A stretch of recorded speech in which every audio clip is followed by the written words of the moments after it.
How to start a business in Switzerland, a practical guide with real links in one of the best economies in Europe. Let's talk about it now! Hi, I'm Oliver and welcome back to the channel AskMeStartup, where we talk about startups, small businesses and the world that surrounds them. If you're new here, please consider subscribing and pushing the notification bell, because it really helps this channel to grow. If you're into business, if you plan to start a business, if you have a small startup, please feel free to download my free startup checklist, link in the description below.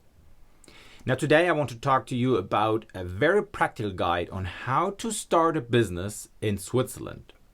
Why Switzerland? Well, Switzerland is one of the best economies in Europe. It is one of the most innovative economies in Europe, and it is one of the best countries with a proactive sense in fostering business. So before we start going into the real hard-on work, let's first discuss why Switzerland is a relevant place to start your business. Fact of the matter is, it is a very attractive economy for many reasons, mainly due to common sense and very low tax reasons, but also for a government that actually works. Furthermore, you have to be aware that big companies like Google, for instance, Google having the largest external research site outside the US in Switzerland. There are other big companies, and 99% of all the companies are actually small and medium-sized enterprises. So there is a big support for this type of business. Furthermore, roughly 50% of all the small and medium enterprises actually do still trade after 5 years, which means that the general surroundings and the support in order to start your business are properly set so that the survival rate is pretty good. So let's start with the question, who can actually start a business in Switzerland? If you are a Swiss national, of course it's not a problem. If you are a EU EFTA national, it is not a problem. You need a C permit to start. If you are a non-EU citizen, it gets a little more tricky. If you are a non-EU citizen, you either have to marry a Swiss man or woman or have a C permit. Now, getting a C permit might take longer than for EU nationals, but it is in general possible. Most of those who have the C permit actually work for a couple of years in Switzerland. Hence, once achieving the C permit level, they are allowed to continue as an entrepreneur. But of course, the nationality isn't everything. If you plan to start a business in this country, Switzerland, you need to do your homework. Meaning, you will have to have a very good detailed business plan, because the banks will need it, the cantonal authorities will need it. You will have to have a VAT registration. You will have to have Social Security registration. You will have to provide everything needed to prove that you're actually thoroughly going to start your business, that you've thought of this, that you have the financial means, etc. If you are a non-EU citizen, furthermore, they're looking into, are you actually providing additional benefit to the Swiss economy or not? Or do you have strong affiliation with Switzerland in formal businesses or in the businesses you used to do? Might sound strange, but that's the way they're trying to prevent everybody just jumping on the rope in Switzerland and hoping to start a business that maybe fails too fast. As a very quick reminder, all of what I'm mentioning now is also available in English on the governmental website. And I think that's one of the big plus points on Switzerland as well. They actually have a government that thinks in economic terms, that has an understanding of how an economy, especially a small and medium-sized enterprise economy, should and has to work. Meaning, you find everything you need online, and I will link these information down there. You can click there, you will find everything from how to write a business plan and some templates, etc. Good help to start your business. So what type of businesses could you actually establish legally in Switzerland? So you can either have a single owner company or sole proprietorship, a general partnership, a limited partnership, a limited company, or a joint stock company called SA or AG, AG, which is Aktiengesellschaft in German, a limited liability, GmbH, a corporate company. Now, all of these are, let's say, standard in every European nation, more or less. The same rules apply for Switzerland as well. As a side remark, you are also able to, let's say, have the legal registration of your company, let's say in Ireland, where it's much cheaper maybe, and then still work from Switzerland. If you are a non-EU resident, this might become more challenging. So what are the rules? If you, let's say, have managed to get your visa and to establish a legal structure, you have to be aware that there are some administrative tasks you will have to comply with when starting the business and when continuing the business. First rule, you need to keep every type of documentation, any type of paperwork to a 10 years minimum.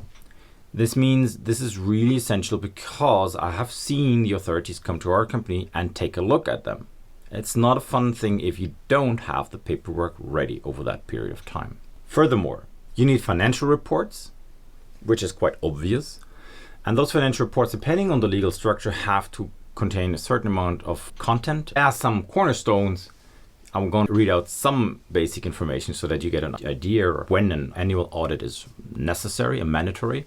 If your balance sheet is above 20 million Swiss francs, or you have a revenue of more than 40 million Swiss francs, or you have more than 250 full-time employees. Now, for most small and medium enterprises, this is far off and might take quite a long time, which is also one of the reasons it is so attractive to have a small business in Switzerland, because all these extra costs are not on your doorstep at the beginning. Now, the next thing you would need to start a business in Switzerland is a bank account. Bank accounts are essential. Without a bank account, you cannot do any business. And they are like the pre-requirement before even thinking about getting a, let's say, Visa account or a credit card account so that people can pay, do online payments to you. And you need an insurance. You need to have, it's mandatory, a company insurance. This goes true for any company, and the risk will be evaluated by the insurer. Why? Well, you might have, depending on what type of company you have, different risks associated, and of course the premium will vary. Let's say if you just do an online business that sells socks, maybe your risk is, let's say, limited to people not being able to wear the socks properly. But if you have a chemical company, for instance, a chemical startup, people might be exposed to deadly substances, and hence the risk in your company increases significantly. Take that into consideration and think about what is your personal requirement. Now, the next thing you need to do, as I mentioned, is you have to have a VAT registration, but you also have to pay the taxes. Now, the taxes, of course, are dependent on the type of legal entity you've chosen. You either have to pay personal income tax or a corporate tax. Now, corporate taxes vary. The lowest are around 11.9%, most likely will go up to 15%, but then there are other things that Switzerland, I'm sure, will have to support you in not paying too much to the government. And then coming back to the business insurance, besides only having a basic business insurance, you need other insurances, or you should apply for some. Social insurance, must have. Public liability insurance, must have. Property insurance, well, if you have a property owned, must have. If you just rent it in, depends on the things that might go wrong with you working in that building. Operating loss insurance, it's called a business interruption insurance, voluntarily. A cyber insurance, highly recommended these days, even though it may be not worthwhile if you have a sole proprietorship, a very small company with, let's say, less than 500,000 Swiss francs revenue. Nonetheless, this is becoming a bigger threat, specifically in Switzerland, and people are trying their best to stop it, but it's not easy. And professional liability insurance, which is for sure the mandatory thing you will have to have. Now, the next thing you need to do is most likely hire people. And here you have a very limited choice. Now, if you remember at the beginning, I said you need to have a C permit in order to start a business here or have a Swiss nationality, citizenship. It doesn't change on the level of employees. You cannot just hire someone from outside the EU and have him to work here. That's a very, very complicated process. I think there are currently roughly 1,500 of those exemptions per year allowed by the Swiss government.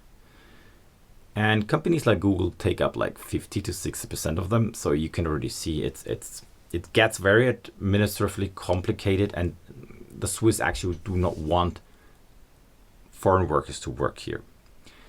If you have someone who has already managed to stay here, let's say start as a PhD student and then managed to get a work permit, then things look different. These people can be hired off the shelf. And of course, everybody in Switzerland can be hired off the shelf.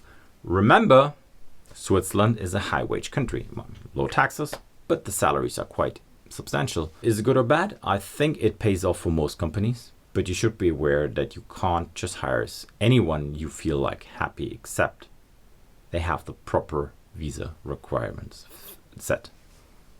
So that is my take on how to establish a business in Switzerland.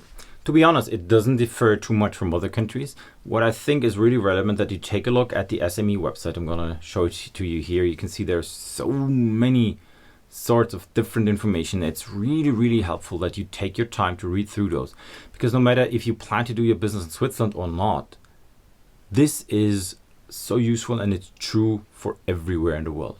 This can be used anywhere, and it should help you thinking closer and in more depth on what you do and how you plan to do it. All right, everybody. I thank you for your attention. Please drop a comment down below if you have any questions, any specific questions that have maybe not been answered in the SME platform. If you made it so far in the video, please subscribe, because it really helps this channel to grow. And I'm gonna see you next time.